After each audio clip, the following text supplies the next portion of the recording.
Assalamualaikum warahmatullahi wabarakatuh.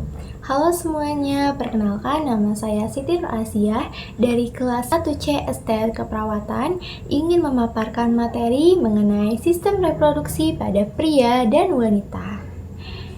Untuk memenuhi tugas mata kuliah Praktikum Ilmu Biomedik Dasar dengan dosen pengampu Bapak Osep Yasir, A. Nurse MK.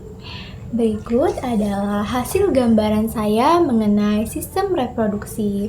Yang pertama, di sini ada sistem reproduksi pada wanita, ada bagian eksternal dan juga bagian internal. Lalu ada sistem reproduksi pada pria. Sistem reproduksi pada pria juga ada bagian eksternal dan bagian internal. Nah, untuk penjelasan lebih lanjut, silahkan simak video berikut ini. Organ reproduksi eksternal wanita yang pertama yaitu ada mons pubis. Mons pubis atau mons veneris adalah jaringan lemak subkutan yang berbentuk lunak dan padat dan merupakan jaringan ikat yang berada di atas simfisis pubis. Mons pubis banyak mengandung kelenjar minyak dan pada orang yang telah mengalami masa pubertas, mons pubis ini akan ditumbuhi oleh rambut yang berwarna hitam, kasar, dan juga ikal. Mons pubis berfungsi untuk seksualitas dan melindungi simfisis pubis selama koitus atau hubungan sosial. Semakin bertambahnya usia atau ketika seorang mengalami masa lansia, maka jaringan lemak pada wanita akan berkurang dan rambut tersebut akan menipis. Labia mayora adalah dua lipatan kulit panjang melengkung yang menutupi lemak dan jaringan ikat yang menyatu dengan mons pubis. Memanjang dari mons pubis ke arah bawah mengelilingi labia minor berakhir di perineum garis tengah. Panjangnya 7-8 cm, lebar 2-3 cm, dan tebalnya 1 cm, dan agak meruncing pada ujung bawah. Labia mayor melindungi labia minor, meatus urinarius, dan introitus vagina atau lubang vagina. Memiliki pigmen lebih gelap daripada jaringan sekitarnya dan ditutupi rambut yang kasar atau sama dengan rambut di mons pubis dan semakin menipis ke arah luar perineum. Bagian ini mengandung supai kelenjar sebasea dan banyak kelenjar keringat serta banyak mengandung pembuluh darah. Bagian yang ketiga yaitu ada labia minor. Nah, labia minor ini terletak antara kedua labia mayor. Labia minor ini merupakan lipatan kulit yang panjang, sempit, dan tidak berambut. Labia minor itu memanjang ke bawah dari bawah klitoris sampai ke bawah menyatu dengan forecheck. Pembuluh darah yang banyak membuat labia minor berwarna kemerahan dan memungkinkan pembengkakan apabila mendapatkan stimulus emosional dan juga stimulus fisik. Ruang antara kedua labia minor disebut dengan vestibulum. Bagian yang keempat yaitu ada klitoris.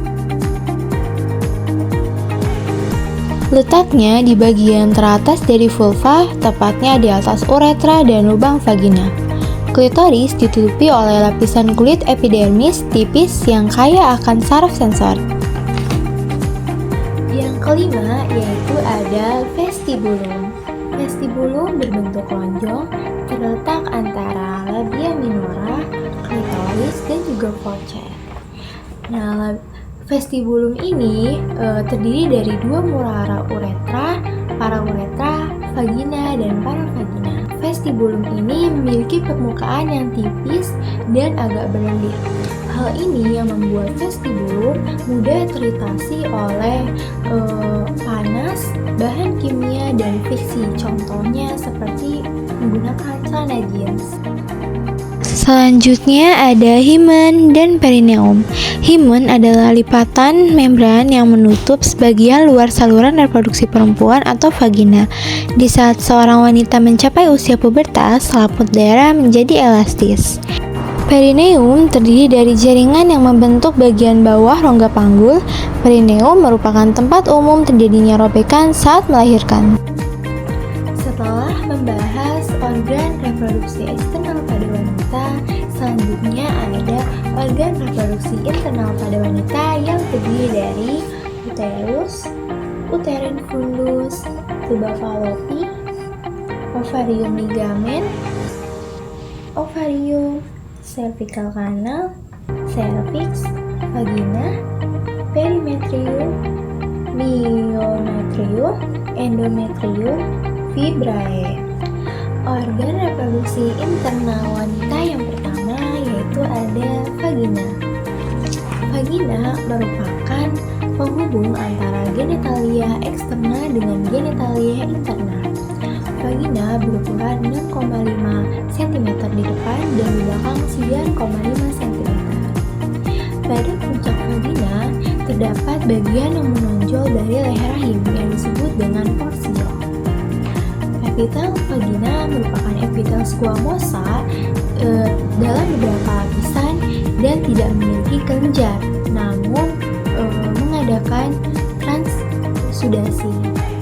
Dinding belakang vagina lebih panjang dan membentuk fornix posterior, fornix lateralis destra, dan fornix lateralis sinistra. Organ internal selanjutnya yaitu ada uterus. Uterus terletak dalam rongga pelvis di antara rektum dan kandung kemih. Panjang uterus antara 7-7,5 cm, lebar 5 cm, dan tebal 2,5 cm. Uterus terdiri dari fundus uteri atau dasar rahim, corpus uteri, dan cervix uteri. Organ reproduksi internal yang selanjutnya yaitu ada tuba fallopi. Saluran tuba fallopi merupakan jalur penting bagi sel telur dan sperma untuk bertemu dan bagi sel telur yang telah dibuahi atau embrio untuk mencapai rahim. Dan yang terakhir itu ada ovarium. Ovarium merupakan kelenjar yang terletak di kanan dan kiri uterus, terikat oleh ligamentum uterus. Ovarium berhubungan dengan uterus melalui ligamentum ovari proprium terletak pada lapisan belakang ligamentum latum. Ovarium sebagai tempat untuk memproduksi dan menyimpan ovum atau sel telur. Apabila terjadi pembuahan atau fertilisasi oleh sperma, kehamilan akan terjadi. Nah guys, tadi kan kita sudah membahas mengenai sistem reproduksi pada wanita beserta dengan organnya, baik itu organ eksternal maupun organ internal. Selanjutnya kita akan membahas apa aja nih hormon-hormon yang berperan dalam sistem reproduksi wanita. Berikut adalah hormon-hormonnya. Hormon yang pertama yaitu ada hormon estrogen. Lalu ada hormon progesteron, hormon testosteron,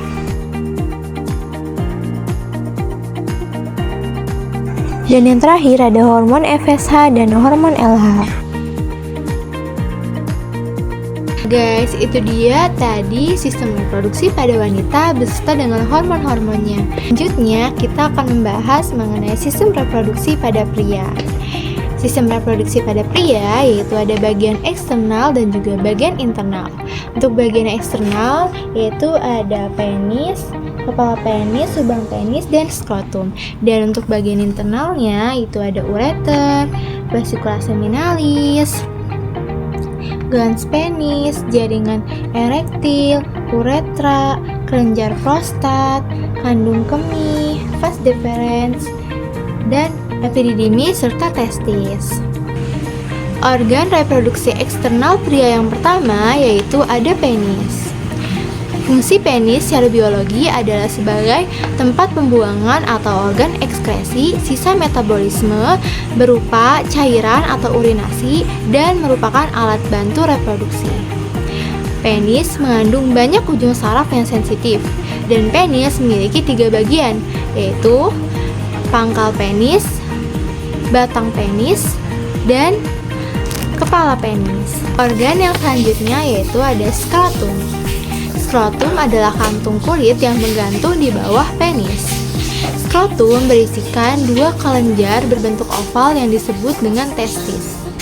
Nah, Skrotum ini berada di luar tubuh karena testis memerlukan suhu yang lebih dingin daripada suhu tubuh.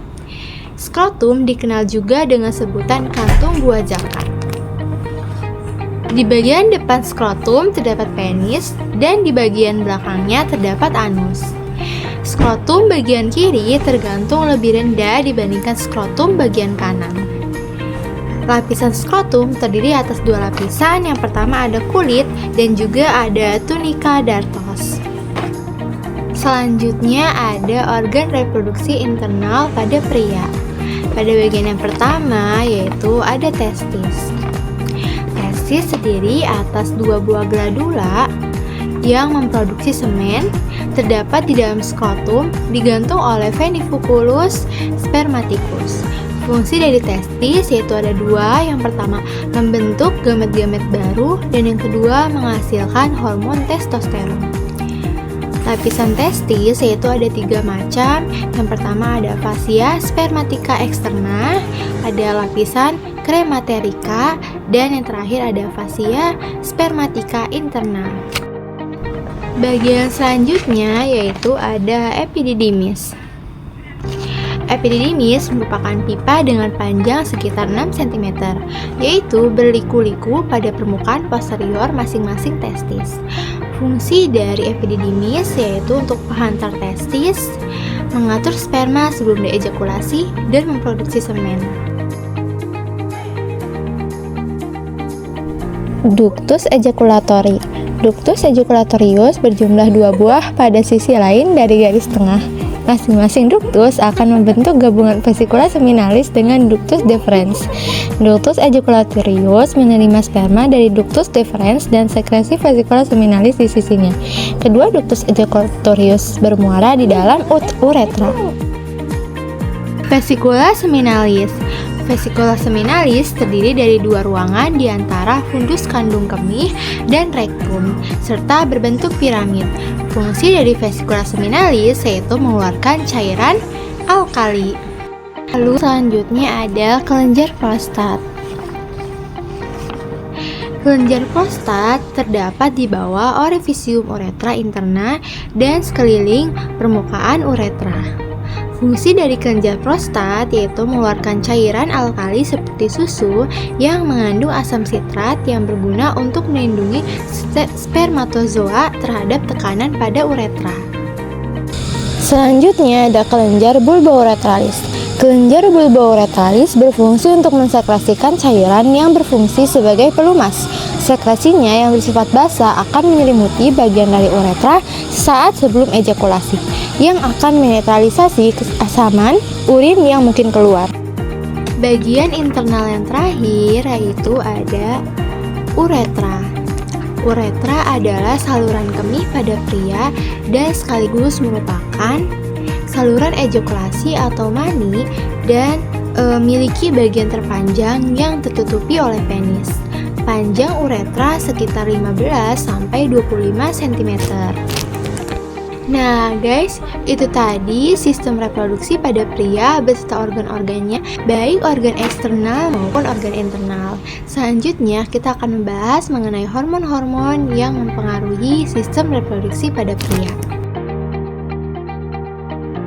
Yang pertama ada hormon testosteron, hormon gonadotropin, dan yang terakhir ada hormon estrogen. Lalu pada pria juga ada proses spermatogenesis. Berikut adalah prosesnya. Selesai sudah pembahasan kita mengenai sistem reproduksi pada pria dan wanita beserta dengan hormon-hormon yang berperan. Sekian dari saya, terima kasih. Kurang lebihnya mohon maaf. Wassalamualaikum warahmatullahi wabarakatuh.